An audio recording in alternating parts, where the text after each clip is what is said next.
L'OTAN, c'est une organisation, je vous ai dit ici, c'est mon point de vue maintenant d'autres personnes, parce que ici, je n'impose pas mon avis aux autres, mon opinion aux autres.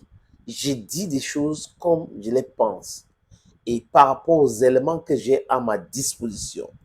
Mais chacun a le droit, la liberté de penser comme il pense.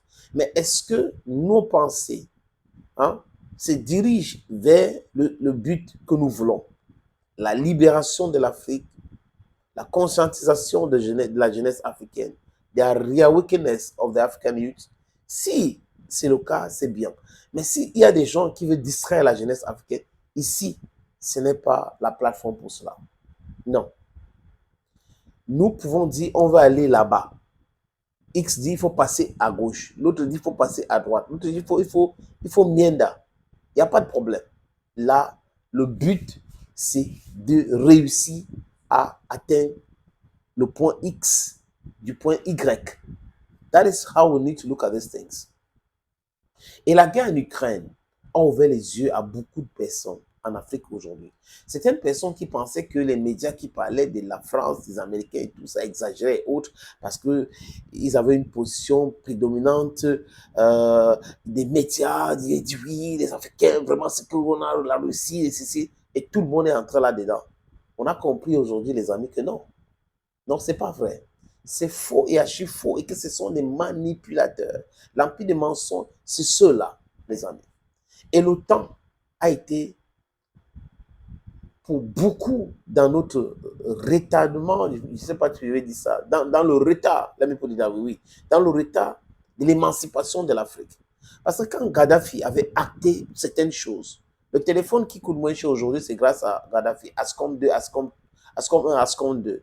Et la Banque africaine de développement et toutes ces choses-là, il a voulu créer des choses en Afrique pour pouvoir libérer l'Afrique.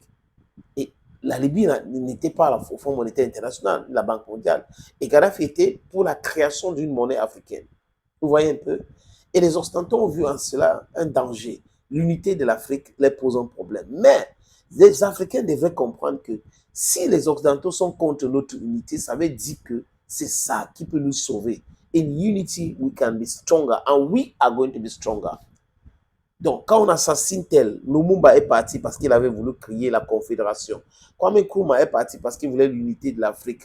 Tel. Les autres aujourd'hui devraient se dire, hey, qu'est-ce qu'il faut faire pour se protéger contre ces personnes-là? Signer les accords avec des vrais partenaires, chercher à être indépendant militairement parlant, diplomatiquement, et maintenant imposer ce que nous voulons chez nous aux autres. Donc, on n'impose pas nos valeurs aux autres comme ils sont en train de faire, mais on dit, si vous venez chez nous, voilà ce que vous devrez faire. Voilà ce que vous devrez faire. C'est de ça qu'il est question. C'est comme ça qu'on peut se protéger et c'est comme ça qu'on peut se développer. J'ai parlé de l'OTAN. Est-ce que quelqu'un peut me dire, les amis, pourquoi l'OTAN a attaqué la Libye? Si ce n'est pas pour empêcher l'unité et le développement de l'Afrique. Ce qu'on appelle aujourd'hui l'Union africaine, c'est l'idée de Muammar Gaddafi pour aller vers les États-Unis d'Afrique. Il avait même dit qu'il ne voulait pas être président d'Afrique, mais que n'importe qui peut être président d'Afrique et les autres pays africains se transforment en États pour que nous soyons forts, puissants. 30 millions de kilomètres carrés. Il n'y a aucun continent au monde, les amis, qui a la superficie comme l'Afrique. Ça n'existe pas. Il n'y a aucun continent au monde qui est riche comme l'Afrique. En eau, en ressources naturelles, Y, les amis, ça n'existe pas. Le talent, le sport et tout, c'est l'Afrique. Le berceau de l'humanité, les premiers hommes sur Terre, on ne peut pas se laisser manipuler, piétiner par des gens éternellement. Pour sa 75e anniversaire, l'OTAN a décidé de se réunir aux États-Unis. Et Joe Biden a pris cela vraiment pour faire de la campagne électorale. Est-ce que ça a marché? Je ne pense pas. Il a fait des discours, il a accusé Poutine, il a. Et comme à l'habitude, ils ont terminé les discussions sur la Chine. La Chine qui soutient la Russie. La Chine qui donne la technologie à la Russie. La Chine qui fait ceci, la Chine qui fait cela. Ils disent aujourd'hui, ils vont donner les armes, les F-16 et autres. Les amis, Il pense que Vladimir Poutine a peur. Il a annoncé qu'il va prendre les mesures adéquates pour neutraliser les armes de l'OTAN. Et aujourd'hui, c'est clair que ce n'est pas l'Ukraine qui est en train de faire la guerre contre la Russie. Quand on le disait ici, non, c'est l'Ukraine. Non, non, non, non.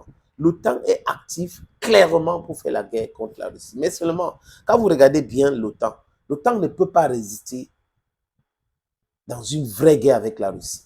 L'Allemagne compte combien de chars? La France compte combien de chars? Combien de missiles? Ils n'ont pas, les amis. Ils n'ont pas leur capacité même de produire. Aujourd'hui, si la France joue, elle sera sous tutelle budgétaire européen. Donc voilà des gens qui ont asphyxié leur économie pour soutenir l'Ukraine, qui n'ont pas que le sous-sol n'est pas riche et qui passent le temps à exploiter les autres personnes qui veulent bomber le torse. C'était à l'époque. Cette époque-ci, vous allez payer.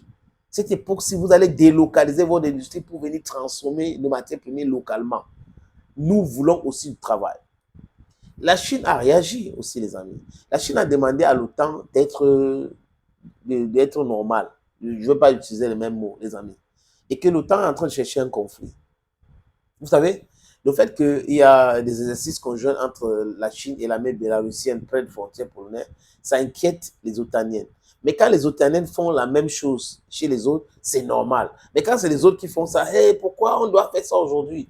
Des accusations contre la Chine. Vous dites que quoi? Donc la Chine doit vous laisser piétiner les gens, après vous venez auprès de la Chine pour faire exactement la même chose. Regardez au niveau de la mer de la Chine. Il y a des problèmes. Les Américains continuent à donner les armes aux Taïwanais. Vous pensez que les Chinois ne voient pas cela? Ils savent. Donc une guerre autant Russie, les amis, c'est clair que ces gars-là vont perdre. Personne ne va les soutenir. Ils savent aujourd'hui que la jeunesse africaine ne va jamais soutenir les Européens, comme lors de la Deuxième Guerre mondiale. Et il n'y a pas une façon de les faire partie de façon massive en Europe pour soutenir les Européens, comme ils avaient fait lors de la Deuxième Guerre dite mondiale. C'est de ça qu'il est question aujourd'hui. Accusation, la Chine a fait ceci, la Chine. Donc, les gars ont pensé que la Russie était tellement faible. Dans les analyses, la Russie était faible et que l'année dernière, comme ils ont donné l'exemple là, l'Ukraine devait en découdre. Avec des experts otaniens sur le terrain, ça devait finir le truc. Mais ils se rendent compte qu'ils sont plus faibles. Donc, ils font trop de bruit et en réalité, l'action est minime sur le terrain ou l'effet de leur action est minime sur le terrain. Donc, aujourd'hui, ils vont s'y faire. La Chine, c'est une menace. La Chine soutient la Russie. Mais sanctionner donc la Chine, on voit. Et ils ne peuvent pas parce que le moteur de l'économie mondiale aujourd'hui, c'est la Chine. Donc, toutes ces agitations-là montrent que l'OTAN est faible. C'est une coquille vide. NATO is a toothless bulldog. Thank you, friends. Thank you for watching and stay blessed. Bye-bye.